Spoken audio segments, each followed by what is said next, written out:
സങ്കീർത്തനങ്ങളുടെ പുസ്തകം അധ്യായം 108 4 തിരുവചനം. കർത്താവേ, അങ്ങയുടെ കാരുണ്യം ആകാശത്തേക്കാൾ ഉന്നതമാണ്, അങ്ങയുടെ വിശ്വസ്തത മേഘങ്ങളോളം എത്തുന്നു. പ്രിയമുള്ളവരെ, ദൈവം വേദനിക്കുന്ന ചില ജീവിതങ്ങളുടെ നടുവിൽ തൻ്റെ കാരുണ്യം വർഷിച്ച് അവരെ ഉയർത്തിക്കാട്ടിയ ചില ജീവിത സംഭവങ്ങളിലൂടെ കടന്നു പോകുന്ന പരമ്പരയാണല്ലോ ബെത്സയിദ. ബെത്സയിദയുടെ പുതിയ ഒരു എപ്പിസോഡിലേക്ക് നമ്മൾ കടന്നു ചെല്ലുകയാണ്. എല്ലാവരെയും ഏറ്റവും സ്നേഹത്തോടെ ഈ എപ്പിസോഡിലേക്ക് സ്വാഗതം ചെയ്തുകൊണ്ട് നമുക്ക് ഇന്നത്തെ നമ്മുടെ കൂടെയുള്ള വ്യക്തിയെ പരിചയപ്പെടാം. ഇന്ന് ഈ എപ്പിസോഡിൽ നമ്മുടെ ഒപ്പം ചേരുന്നത് കണ്ണമണി എന്ന് പറയുന്ന സഹോദരിയാണ്.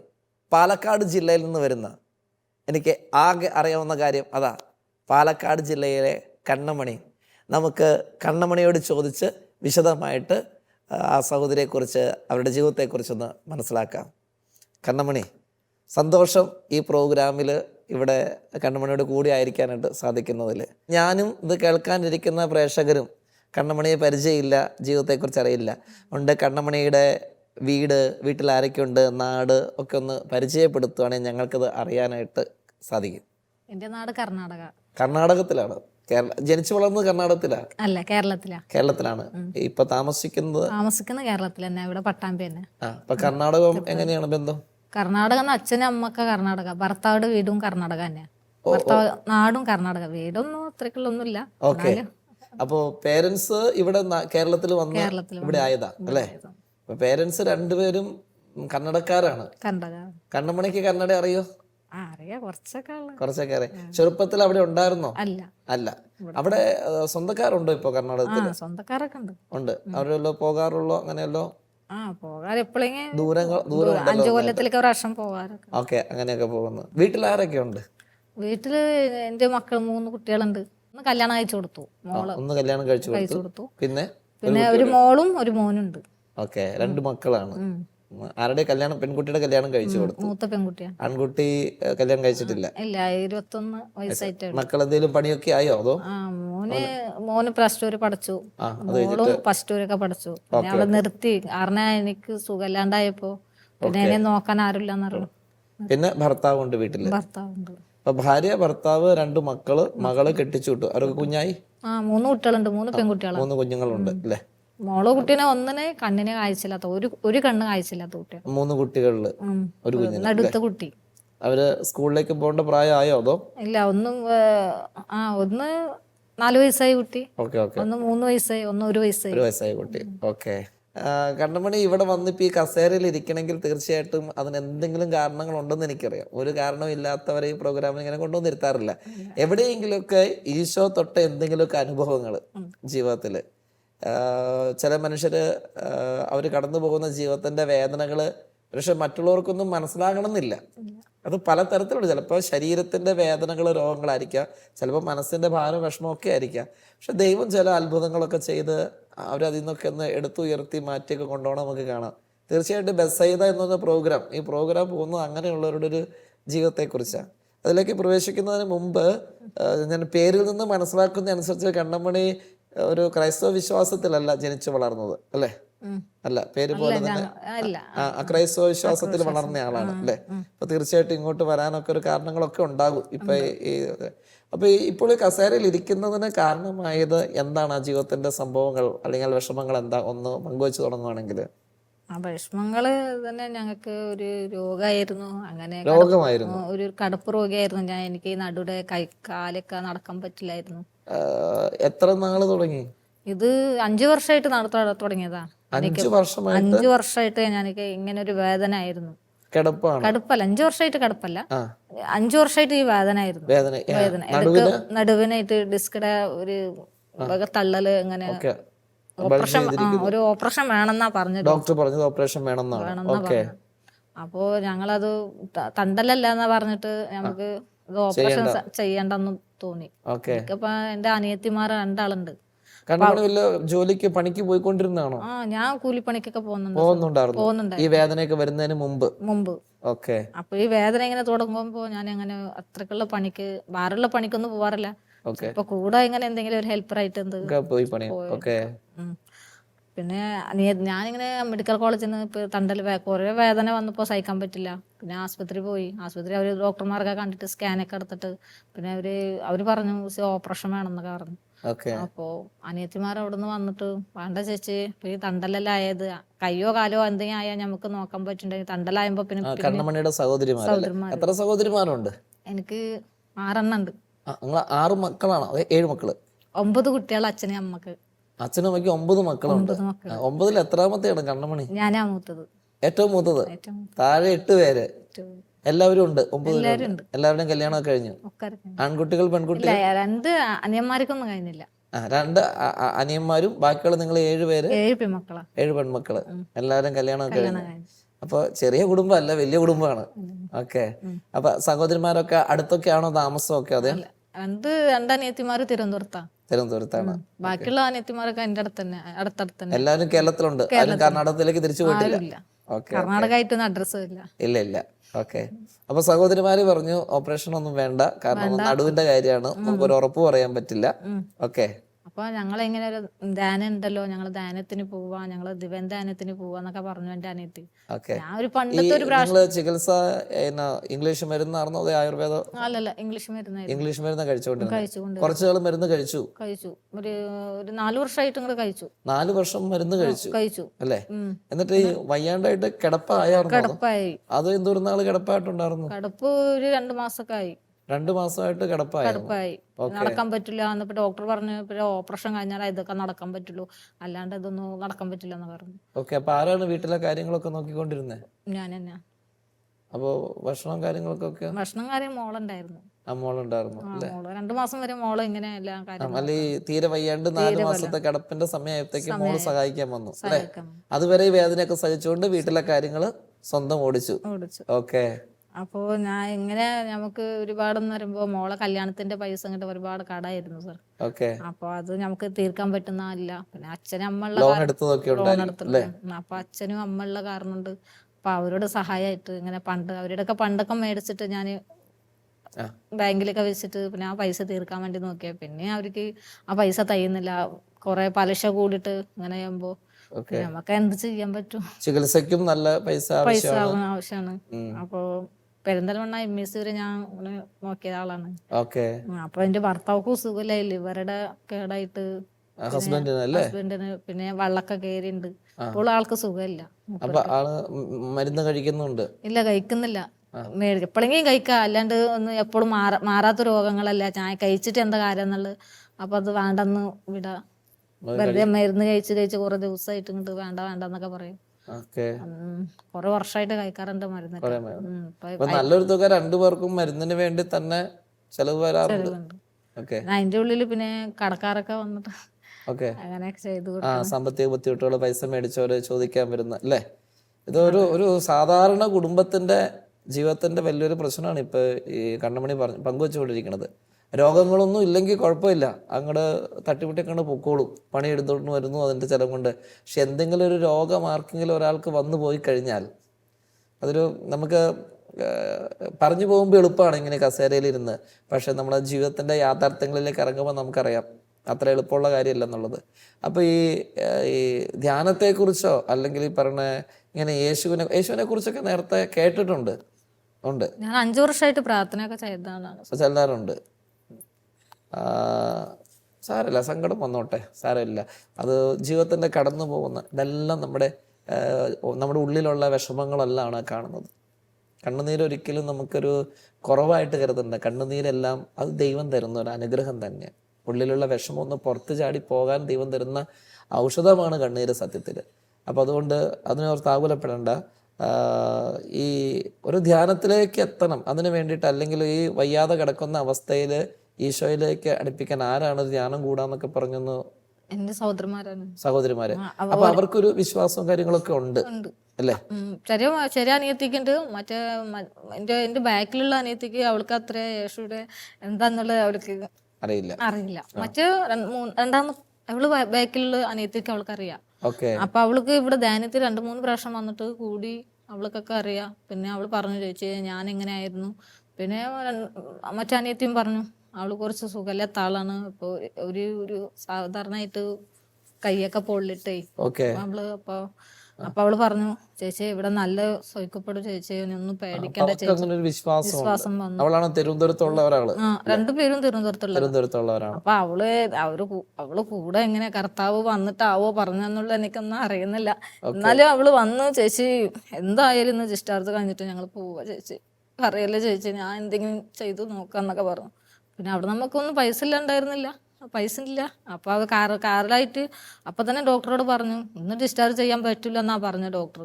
എന്നാലും ഡോക്ടറോട് എന്തെങ്കിലും പറഞ്ഞിട്ട് എന്തെങ്കിലും ചെയ്യാന്ന് പറഞ്ഞിട്ട് എന്താ ചെയ്യാ, നാളെ നമുക്ക് പോകാൻ പറ്റില്ല. മെഡിക്കൽ കോളേജിലാണ്. മെഡിക്കൽ കോളേജിലും അവരിപ്പോ രാവിലെ ഡിസ്ചാർജ് കഴിഞ്ഞാൽ 4 മണിക്കാ ഡിസ്ചാർജ് കാർഡ് കിട്ടുക, അല്ലാണ്ട് കിട്ടൂല, പെട്ടെന്നായിട്ടൊന്നും കിട്ടുന്നുമില്ല. അപ്പൊ ആ സമയത്തൊക്കെ എങ്ങനെ കിട്ടാന്ന് വിചാരിച്ചിട്ട് വെറുതെ നിന്നു. പിന്നെ ഡോക്ടർ വന്നപ്പോ പറഞ്ഞു, സാറേ ഞങ്ങളെന്ന് പോട്ടെ എന്ന് പറഞ്ഞപ്പോ നോക്കട്ടെ, ഞാൻ ഡിസ്ചാർജ് കാർഡ് കയ്യിൽ കിട്ടണമെങ്കിൽ പോവാന്ന് പറഞ്ഞു. അപ്പൊ താഴത്തെ ഓപ്പിൽ പോയി നോക്കുമ്പോൾ അവര് ഡിസ്ചാർജ് കാർഡ് പെട്ടെന്നായിട്ട് എടുത്തു വന്നു. അവിടുന്ന് 10 മണിക്ക് നമുക്ക് കാറ് അറേഞ്ച് ചെയ്തിട്ട് കൊടുത്തു. അപ്പൊ അവിടുന്ന് കാറായിട്ട് വീട്ടിലേക്ക് പോകണ്ട ചേച്ചി, നമുക്ക് ധ്യാനത്തേക്ക് പോവാന്ന് പറഞ്ഞിട്ട് അവിടുന്ന് ധ്യാനത്തേക്ക് വന്നു. വണ്ടിയില് കാറില് എവിടുന്ന്? തൃശ്ശൂർ മെഡിക്കൽ കോളേജിൽ നിന്ന് ഇങ്ങോട്ട് കാറിന് വന്നു. അപ്പൊ ഇവിടെ വന്നപ്പോ അവിടുത്തെ വാച്ച്മാനും സാറൊക്കെ, അവിടുത്തെ വാച്ച്മാരും സിസ്റ്ററും എല്ലാരും കൂടി അവര് സഹായിച്ചു.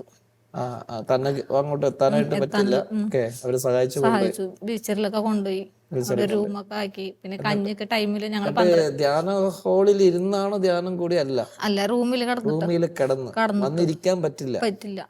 പ്രിയമുള്ളവരെ, നമുക്കതിന്റെ ഒരു ചിത്രം ഒന്ന് മനസ്സിലാക്കാം. ഈ സഹോദരി തൃശ്ശൂർ മെഡിക്കൽ കോളേജില് 3-4 മാസമായിട്ട് വയ്യാത്തൊരവസ്ഥയാണ്, കിടപ്പായിരുന്നു. അങ്ങനെ അവിടുന്ന് കിടപ്പ് രോഗിയായിട്ട് തന്നെ ഡിസ്ചാർജ് ചെയ്ത് കാറിൽ കൊണ്ടുവരുന്നു ഡിവൈനിൽ വന്നിട്ട്.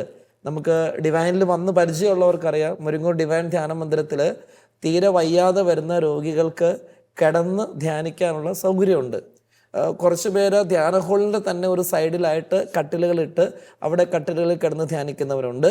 ഇനി അതിനും പറ്റാത്തവരാണെങ്കിൽ മുറികൾക്ക് അകത്ത് TV ക്രമീകരിച്ച് കൊടുത്തിട്ടുണ്ട്.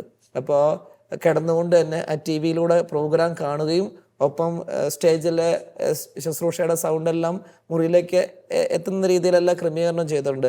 ഈ സഹോദരി അങ്ങനെ മുറിയിൽ കിടന്ന് ധ്യാനിക്കുക, പോയി ഇരിക്കാൻ പറ്റണില്ല. ഇനി ബാക്കിയുള്ള കാര്യങ്ങൾ കേൾക്കാം. ആദ്യമായിട്ടാണ് ഒരു ധ്യാനത്തിൽ പങ്കെടുക്കാൻ വന്നത് അല്ലേ? ഞാൻ ആദ്യം വന്നിട്ടുണ്ടായിരുന്നു. അപ്പൊ ഞാനൊക്കെ അങ്ങനെ ഒരു വിശ്വാസം ഇല്ലായിരുന്നല്ല, അറിയില്ല. അപ്പൊ ഞാൻ എല്ലാരും പറഞ്ഞ പോലെ ഞാനും ഇങ്ങനെ പ്രാർത്ഥിക്കാം, അങ്ങനെ അറിയാണ്ട് അങ്ങനെയായിട്ടൊന്നും ഞാനൊരു 2 വർഷമായിട്ട് ഞാനിങ്ങനെ പ്രാർത്ഥിച്ചു. അപ്പൊ എനിക്ക് അറിയില്ലെന്നായാലും ഞാൻ എല്ലാ ദൈവത്തിനും പോലെയല്ല ഞങ്ങളും പ്രാർത്ഥിക്കാന്ന് പറഞ്ഞിട്ട് ഞാനിങ്ങനെ പ്രാർത്ഥിച്ചു. അപ്പൊ എനിക്ക് എന്താ അറിഞ്ഞില്ല. പിന്നെ ചില ആൾക്കാരുണ്ടല്ലോ ഞങ്ങള് പിന്നെ പലതൊക്കെ. ഞാൻ ചോദിക്കട്ടെ, ഇങ്ങനെ ഈ ധ്യാന മന്ദിരത്തിലേക്ക് ഒരു ധ്യാനം കൂടാം എന്ന് കരുതി വരുമ്പോ ഈശോ എന്നെ സുഖപ്പെടുത്തൂന്ന് വല്ല ചിന്തയുണ്ടോ, അതോ ഒന്ന് പോയി നോക്കാം എങ്ങനെയാന്ന്, എന്താണ് അന്നേരം മനസ്സിലുണ്ടായിരുന്നൊരു ചിന്ത? ഞാൻ വിചാരിച്ചു ഞാൻ അല്ലാത്ത കുറെ ദൈവത്തിനെ വിളിച്ചിട്ട് ആരും ഇങ്ങനെ ഒന്നും സഹായിച്ചില്ല. അപ്പൊ ഞങ്ങളിപ്പോ സഹായിക്കുന്നുണ്ടോ എന്നുള്ളൊരു എനിക്ക് വിശ്വാസം ഇല്ലായിരുന്നു സത്യം പറയണെങ്കിൽ. ഞാൻ ഇവിടെ വന്നിട്ട് ഇതുപോലെ ഞാൻ നടക്കുന്നുള്ള എനിക്ക് ഉറപ്പ് തന്നെ പറയാൻ പറ്റില്ലായിരുന്നു. ഇതിനു മുമ്പ് ആരെങ്കിലും ഈശോ ഇങ്ങനെ അത്ഭുതകരമായിട്ട് സുഖപ്പെടുത്തത് എവിടെയെങ്കിലും കേട്ടിട്ടുണ്ടായിരുന്നോ? ആരെങ്കിലും എന്തെങ്കിലും രോഗങ്ങൾ വന്ന് ധ്യാനമൊക്കെ കൂടി ഈശോ സുഖപ്പെടുത്തിയത്? അനിയത്തി പറഞ്ഞു മാത്രമേ അറിയാമോ? ഓക്കെ, അങ്ങനെ ധ്യാനത്തിൽ പ്രവേശിച്ചു. അപ്പൊ അനിയത്തി പറഞ്ഞു, ചേച്ചി ഞാൻ എന്റെ അമ്മായിയമ്മന് സുഖമല്ലാണ്ടപ്പോ ഞാൻ ഇവിടെ കൊണ്ടാക്കി വെച്ചിട്ടുണ്ടായിരുന്നു, അപ്പൊ സുഖമായി നല്ലതായി എന്നൊക്കെ പറഞ്ഞുമായിരുന്നു. ഞാനത് ശരിയായോ എന്നുള്ള ഞാൻ അത്രക്കും ഇതായില്ലേ. പിന്നെ ആള് മരിച്ചപ്പോ പിന്നെ എന്താടി നിന്റെ വർത്താനം എന്നൊക്കെ പറഞ്ഞിട്ട് ഞാനൊന്ന് വിട്ട് കളഞ്ഞു. അപ്പൊ ചേച്ചി സത്യമായിട്ട് ചേച്ചി നീ ഇവിടെ വന്നാ നീ സോയിക്കപ്പെടുത്തു ചേച്ചി, ഇനി നല്ലതായിട്ട് നടക്കൂ ചേച്ചി എന്ന് പറഞ്ഞു.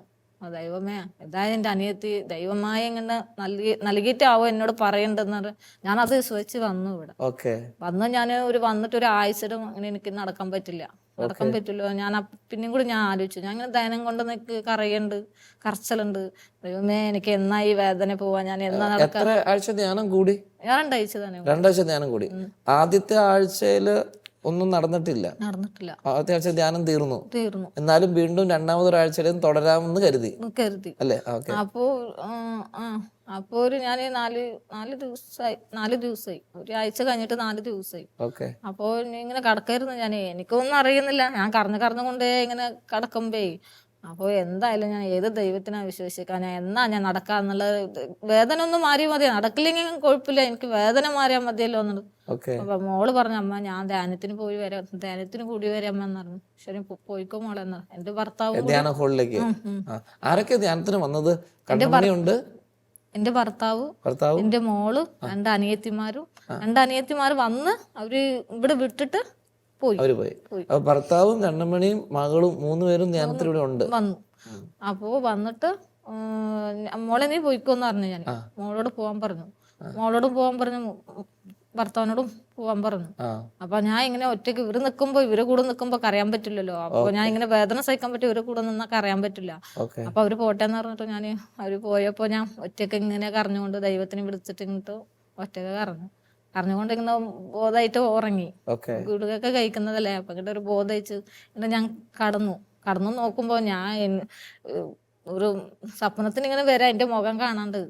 അപ്പൊ ഞാൻ ഇങ്ങനെ കൈ തൊട്ട് നോക്കിട്ട് കയ്യിലും കിട്ടുന്നില്ല മുഖം. ഇങ്ങനെ തൊട്ട് നോക്കുമ്പോ മുഖം കാണുന്നില്ല. ഇതെന്തിപ്പോ എന്റെ മുഖം കൂടി പോയാന്നല്ല. ഞാൻ പെട്ടെന്നായിട്ട് ഇങ്ങനെ എണിച്ചു. പെട്ടെന്ന് ഇങ്ങനെ എണക്കാൻ പറ്റാത്ത ആള് ഞാൻ പെട്ടെന്ന് ഇങ്ങനെ എണിച്ചു. ചാടി എണിച്ചിട്ടു. എനിക്ക് ആ സമയത്തിലേക്ക് ഞാൻ വേദന നോക്കില്ല. ഞാൻ മുഖം എന്തിനിപ്പോ കാണാത്തപ്പോ ഞാൻ TV ഉണ്ടായിരുന്നല്ലോ, ആ TVയുടെ കണ്ണാടിയിൽ നോക്കുമ്പോ എന്റെ മുഖം ഉണ്ട്. അപ്പൊ ഞാൻ പെട്ടെന്ന് ഇങ്ങനെ എണിച്ച്, എനിക്കിത് മണലൊക്കെ ഉപ്പൊക്കെ ഇട്ടിട്ട് കയ്യിലൊക്കെ ബെൽറ്റൊക്കെ ഇട്ടിട്ട് കിടപ്പലായിരുന്നു. ബെൽറ്റൊക്കെ കിടക്കായിരുന്നു. അപ്പൊ ഞാൻ ഇത് എങ്ങനെയാ ഞാൻ എണിച്ചു എന്നുള്ള എനിക്ക് ഒരു മനസ്സിൽ ഒരു പേടിയായി. ഏതായാലും എനിക്ക് വേദനയും ഇല്ലാന്ന് തോന്നുന്നുണ്ടല്ലോ. ഇപ്പൊ ഞാൻ പെട്ടെന്ന് എണിക്കാനും പെട്ടെന്ന് എനിക്ക് വേദനയും അറിയുന്നില്ലല്ലോ എന്ന് പറഞ്ഞിട്ട് ഞാൻ താഴത്ത് കൊണ്ട് കാലിടുമ്പോ എനിക്ക് വേദന ഒന്നുമില്ല. എഴുന്നേറ്റു. ഞാൻ നടന്നു. ഒരു ഉറക്കം കഴിഞ്ഞ് എഴുന്നേൽക്കുമ്പോ കാണുന്ന കാര്യമാണത്. ഞാൻ നടന്നു. എന്റെ യേശു എന്നെ കൈവിട്ടില്ലെന്നപ്പോ ഞാൻ വിശ്വസിച്ചു. യേശു സുഖപ്പെടുത്തിയെന്ന് കണ്ണമണിക്ക് ഉറപ്പായി. അത്രക്കും സന്തോഷം. അപ്പൊ സിസ്റ്റർമാരോടൊക്കെ ഞാൻ പറഞ്ഞു, സിസ്റ്റർ ഞാൻ നടക്കുന്നുണ്ടെന്ന്. ഭർത്താവും മകളും ആ സമയത്ത് മുറിയിലില്ല. അപ്പൊ സിസ്റ്ററെ ഞാൻ നടക്കുന്നുണ്ട്, എന്നാ മോളെ ഇവിടെ വാ, ഇപ്പൊ മാതാവിന് പ്രാർത്ഥിക്കാൻ വാ എന്ന് പറഞ്ഞിട്ട് അവിടെ സിസ്റ്റർമാർ മേടിച്ചിട്ട് അവിടെ കസാലയൊക്കെ ഇട്ടിട്ട് ഇരിക്കാൻ പറഞ്ഞു. അപ്പൊ ഞാൻ ഇരുന്നു, മാതാവിന് പ്രാർത്ഥിച്ചിട്ട് ഇവിടെ ഇരുന്നു. അപ്പൊ ഭർത്താവ് വന്നിട്ട് ഊണ് കഴിച്ചില്ലല്ലോ, സമയത്തിൽ ഊണ് കൊടുക്കട്ടെ എന്ന് പറഞ്ഞിട്ട് മോള് വന്നു. അപ്പൊ മോള് വന്ന് നോക്കുമ്പോ ഞാനില്ല ഇവിടെ. അപ്പൊ അമ്മ ഇല്ലല്ലോ അമ്മ ഇല്ലല്ലോ ഇവിടെ അമ്മ എങ്ങനെയാടി പോവാ, അമ്മ ഇവിടെ ഉണ്ട് എന്നാവോ. പുള്ളിക്കാരൻ കൂടെ ഇങ്ങനെയൊക്കെ നടന്നു വരുന്നുണ്ട്. നടക്കാത്ത അമ്മ ഇവിടെ പോവാനാ, ബെൽറ്റും കാണുന്നില്ല, ഒന്നും അമ്മയില്ല. അപ്പൊ അവിടൊക്കെ തറഞ്ഞു വരുമ്പോ സിസ്റ്ററിനോട് പറയണ്ട, എന്റെ ഭാര്യ കാണുന്നില്ല എന്ന്. എന്റെ ഭാര്യ ഇതാ പ്രാർത്ഥിക്കുന്ന മോള് നടന്നോ, ഞാൻ എന്റെ സ്വപ്നത്തിൽ വന്നിട്ടുണ്ടായിരുന്നു, എന്റെ ഭാര്യ നടക്കുമെന്ന് പറഞ്ഞിട്ട്. അങ്ങനെ എന്റെ ഭർത്താവ് പറഞ്ഞു ഇവിടെ വന്നത് ബസ്സിനാണോ വന്നത്? ഇപ്പൊ ഞാൻ ഇവിടുന്ന് ഞാൻ ട്രെയിനിന് വന്ന് പിന്നെ ഇവിടുന്ന് ഓട്ടോറിക്ഷ പിടിച്ചിട്ട് എവിടുന്ന് ട്രെയിന് പോകുന്നു? എവിടുന്ന് കയറി? പട്ടാമ്പിന്ന് ട്രെയിൻ കയറിയാണ് ഇവിടെ വന്നത്. കണ്ണമണിക്ക് ഇപ്പൊ ഈ സൗഖ്യം കിട്ടിയിട്ട് ഇപ്പൊ എത്ര നാളായി? എനിക്കിപ്പോ സൗഖ്യം കിട്ടിട്ട് 3 മുന്നം കണ്ണമണി കിടപ്പ് രോഗിയായിരുന്നു. കാറില് ധ്യാനം കൂടാണ്ട് ഇവൻ ധ്യാനമന്ദിരത്തിൽ കൊണ്ടുവന്ന ആള്. ആ കണ്ണമണി ഇന്ന് ഇപ്പോ ട്രെയിൻ കയറി ഇവിടെ ഈ ഗുഡ്നസ് ടിവിയുടെ സ്റ്റുഡിയോയില് ഈ സാക്ഷ്യം റെക്കോർഡ് ചെയ്യാൻ വേണ്ടി വന്നേക്കുക. കണ്ണമണിക്ക് ഇത് വിശ്വസിക്കാൻ പറ്റുന്നുണ്ടോ?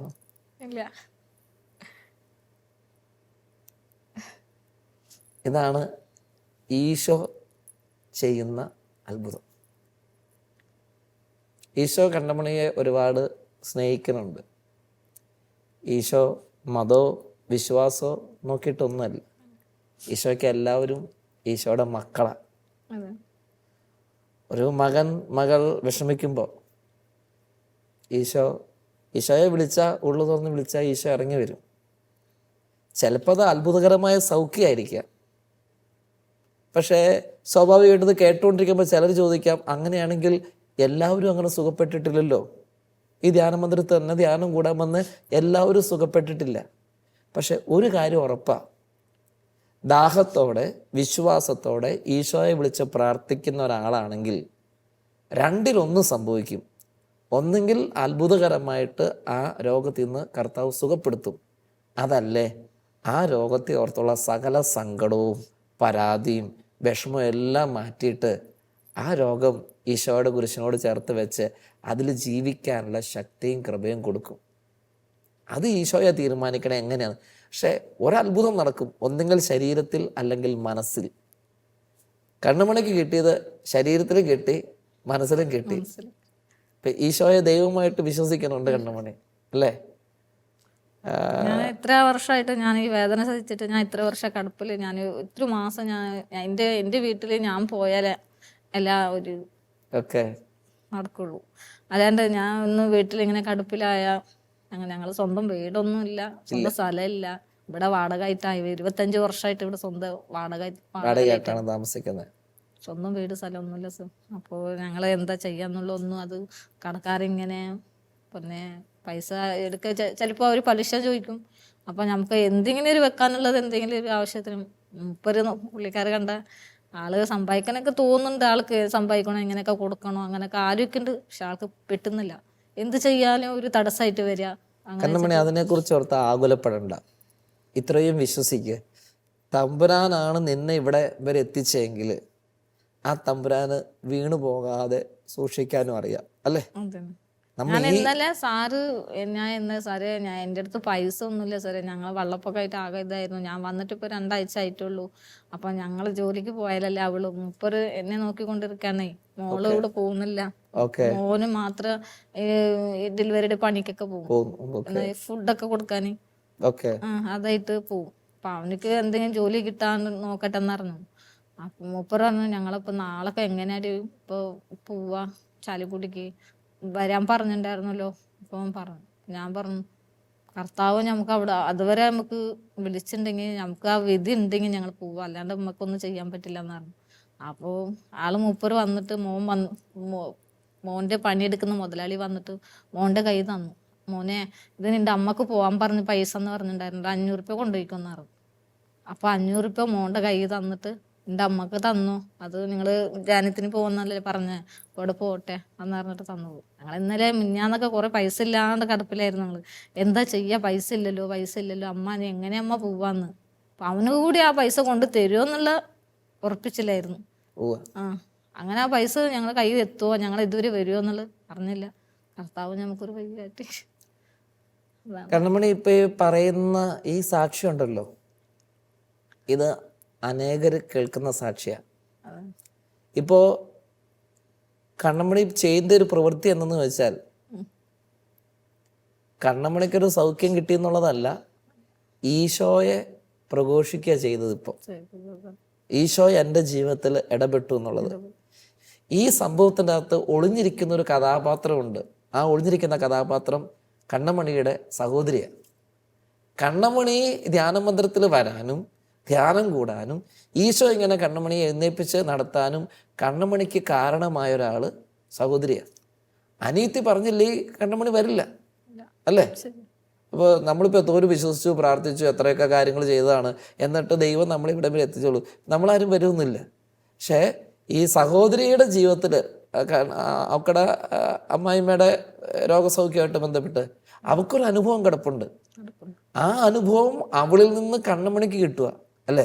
അപ്പൊ കണ്ണമണി എന്താ ചെയ്യേണ്ടതെന്ന് വെച്ചിട്ടുണ്ടെങ്കിൽ, മറ്റു രോഗികളൊക്കെ കാണുമ്പോൾ അവരോട് പറയണം, ധൈര്യമായിട്ടിരിക്കുക, പോയൊരു ധ്യാനമൊക്കെ കൂട്, വചനം കേൾക്ക്, ഈശോ സുഖപ്പെടുത്തും.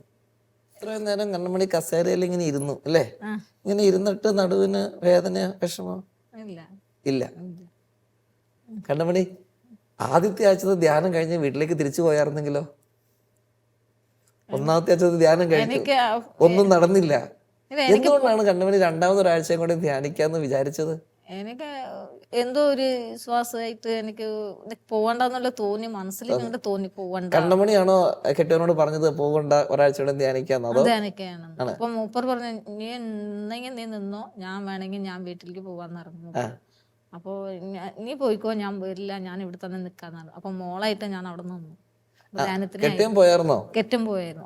ഒരാഴ്ച ധ്യാനം കഴിഞ്ഞിട്ട് മൂപ്പര് ഞാനിപ്പം ഒന്നും കുടിക്കാൻ പാടില്ല, ഞാൻ ഒന്നും കുടിക്കൊന്നുമില്ല, ഞാൻ വീട്ടിൽ പോയാൽ നല്ല സമ്പാദിക്കണം എന്നൊക്കെ പറഞ്ഞിട്ട് നീ ഇവിടെ നിന്നോ, നീ നല്ല സുഖമായിട്ട് നീ വന്നാൽ മതി, ഇവിടെ നീ നിന്നോ, ഞാൻ പോവാന്ന് പറഞ്ഞിട്ട് പോയി.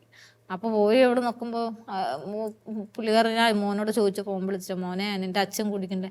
ഇല്ലമ്മ അച്ഛനൊന്നും കുടിക്കുന്നില്ല, ആ ആള് നല്ല സ്വഭാവമായിക്കണമ്മേ, നല്ല ഒന്നും ചെയ്യാനില്ല, എന്തായാലും എൻ്റെ എപ്പോഴും പൈസ ചോദിക്കല അച്ഛന്, അപ്പൊ അച്ഛൻ എന്നോട് ഒന്നും പൈസ ചോദിക്കുന്നില്ല. നല്ല മൂപ്പര് ഇവിടെ വന്നിട്ട് കുടിയൊക്കെ മാറ്റി. കുടി മാറ്റി. ഓക്കെ, നമുക്ക് കേൾക്കുമ്പോൾ ആശ്ചര്യം തോന്നും. ഒരുറക്കം കഴിഞ്ഞ് എഴുന്നേൽക്കുമ്പോൾ, ബെൽറ്റൊക്കെ ഇട്ട് കിടന്ന കിടപ്പിൽ ഒരുറക്കം കഴിഞ്ഞ് എഴുന്നേൽക്കുമ്പോൾ ഉണ്ടാകുന്ന കുറച്ച് അനുഭവങ്ങളാണ്. മുഖമില്ലെന്നൊരു തോന്നല്, തപ്പി തടഞ്ഞു നോക്കുന്നു, ഒന്നും കാണാൻ പറ്റണില്ല, ചാടി എഴുന്നേൽക്കുന്നു. 4 മാസമായിട്ട് കിടന്നയാള് ചാടി എഴുന്നേൽക്കുന്നു, കാലും നിലത്ത് കുത്തുന്നു, വേദനയില്ല, സൗഖ്യം തിരിച്ചറിയുന്നു. വലിയൊരു അത്ഭുതം. പ്രിയമുള്ളവരെ, നമ്മൾ ഓരോ അത്ഭുതങ്ങളെക്കുറിച്ചൊക്കെ കേൾക്കുമ്പോൾ ചിലരെങ്കിലുമൊക്കെ ബുദ്ധി കൊണ്ട് പിന്നെ ഇതൊക്കെ നടക്കുമായിരിക്കുമോ, ഇങ്ങനെയൊക്കെ ഇതൊക്കെ കെട്ടുകഥയല്ലേ എന്നൊക്കെ ഒരുപക്ഷെ ചിന്തിക്കുന്നവരുണ്ടായിരിക്കാം. ഓർക്കണം കേട്ടോ, ആ വ്യക്തി ഇവിടെ ഇരിപ്പുണ്ട്. എനിക്ക് തോന്നിയ ഒരു കഥ നിങ്ങളോട് പറഞ്ഞുണ്ടാക്കുന്നതല്ല, അത് സ്വീകരിച്ച ആള് പേര് സഹിതം കണ്ണമണി, പാലക്കാട് ജില്ലയില് പട്ടാമ്പി, സ്ഥലം തൃത്താലയിൽ നിങ്ങളുടെ വീടിരിക്കണ കൃത്യസ്ഥലം അത്താണി. തൃത്താലയിൽ അത്താണിയിലുള്ള കണ്ണമണിയാണ്. അപ്പോൾ അത് ആർക്കും പിന്നെ സംശയത്തിന്റെ കാര്യമില്ല. അത്രയേറെ വ്യക്തമായിട്ട് ആ സഹോദരിയുടെ സാക്ഷ്യം പറയുക. ഇത് കേട്ടുകൊണ്ടിരിക്കണം. നിങ്ങളോട് എനിക്ക് പറയാനുള്ളത്, വിശ്വസിക്കുക ഈശോയിൽ. ഈശോ ഇന്നും ജീവിക്കുന്നവനാ. അവൻ ഇന്നലെയും ഇന്നും എന്നും ഒരുവൻ തന്നെയാണ്. നമ്മുടെ കർത്താവിൻ്റെ കരങ്ങൾ ശക്തിയുള്ള കരങ്ങളാണ്. രോഗം എന്ന് ചിന്തിച്ചുകൊണ്ടിരിക്കല്ലേ. ഒരുപക്ഷെ ഗുഡ്നസ് ടിവിയുടെ മുമ്പിൽ ഇപ്പോൾ രോഗാവസ്ഥയിലുള്ളവർ ഈ പ്രോഗ്രാമിൻ്റെ ഭാഗമായിട്ട് ചേരുന്നുണ്ടായിരിക്കാം. കിടപ്പ് രോഗികളുണ്ടാകാം, മാരകമായ രോഗങ്ങൾ ഉള്ളവരുണ്ടായിരിക്കാം. എനിക്ക് നിങ്ങളോട് പറയാനുള്ളത്, രോഗം എന്ന് ചിന്തിച്ചുകൊണ്ടിരിക്കാതെ ഈശോ എന്ന് ചിന്തിക്കുക. ഈശോയ്ക്ക് നിന്റെ ജീവിതത്തിലും ഇടപെടാനായിട്ട് സാധിക്കും. ഒരുപക്ഷെ ഈ സാക്ഷ്യങ്ങൾ കേൾക്കുമ്പോൾ തന്നെ നിന്റെ ശരീരത്തിൽ ഈശോ സൗഖ്യം കൊണ്ടുവരും. എല്ലാ രോഗികളെയും ഈശോ സ്പർശിക്കട്ടെ. 2 തരത്തിലാണ്. ഒന്നെങ്കിൽ ഈ വേദനകളൊക്കെ പരാതി കൂടാതെ സന്തോഷത്തോടെ സ്വീകരിക്കാനുള്ള കൃപ ദൈവം തരും, സഹിക്കാനുള്ള ശക്തി ദൈവം തരും, പരാതിയും പരിഭവവും ഒക്കെ നീങ്ങിപ്പോവും. അല്ലെങ്കിൽ അത്ഭുതകരമായുള്ള സൗഖ്യം ഈശോ തന്ന് അനുഗ്രഹിക്കും. ഇതിൽ 2ൽ ഏതെങ്കിലും ഒന്ന് സഹോദര സഹോദരി നിനക്കുറപ്പാ, നീ വിശ്വസിക്കുക. ഒപ്പം ഒരു കാര്യം കൂടി എനിക്ക് അറിയിക്കാനുള്ളത്, നിങ്ങൾ ആരെങ്കിലും ഈശോ തൊട്ട് അത്ഭുതകരമായ സൗഖ്യം തന്നതിൻ്റെ എന്തെങ്കിലും കഥകൾ നിങ്ങളുടെ ജീവിതത്തിൽ ഉണ്ടെങ്കിൽ, ഇപ്പോൾ ഈ TV സ്ക്രീനിൽ കാണുന്ന ഫോൺ നമ്പർ, ആ നമ്പറിലേക്ക് നിങ്ങൾ ബന്ധപ്പെടുക, സംസാരിക്കുക. എന്നിട്ട് യേശുവിനെ മഹത്വപ്പെടുത്താനും മറ്റുള്ളവരുടെ വിശ്വാസ വളർച്ചയ്ക്കും വേണ്ടിയിട്ട് ഇവിടെ എന്നോടൊപ്പം വന്ന് ഈ കസേരയിലിരുന്ന് ലോകത്തോട് വിളിച്ചു പറ, യേശു നിങ്ങളെ തൊട്ട് സുഖപ്പെടുത്തിയെന്ന്. അത് എത്ര വർഷങ്ങൾക്ക് മുമ്പുള്ള കാര്യമാകട്ടെ, യേശു തൊട്ട് സുഖപ്പെടുത്തിയ അത്ഭുതകരമായ എന്തെങ്കിലും അനുഭവമോ ഒരു ശക്തമായ ദൈവാനുഭവം ഉണ്ടെങ്കിൽ നിങ്ങളെ ഏറ്റവും സ്നേഹത്തോടെ ഗുഡ്നസ് TV വിളിക്കുക, ജനത്തോട് ഈശോയെ പ്രഘോഷിക്കാൻ. നമുക്ക് അടുത്ത എപ്പിസോഡിൽ വീണ്ടും കണ്ടുമുട്ടാം. ദൈവം എല്ലാവരെയും അനുഗ്രഹിക്കട്ടെ. നല്ലൊരു ദിവസം ആശംസിക്കുന്നു. ആമേൻ.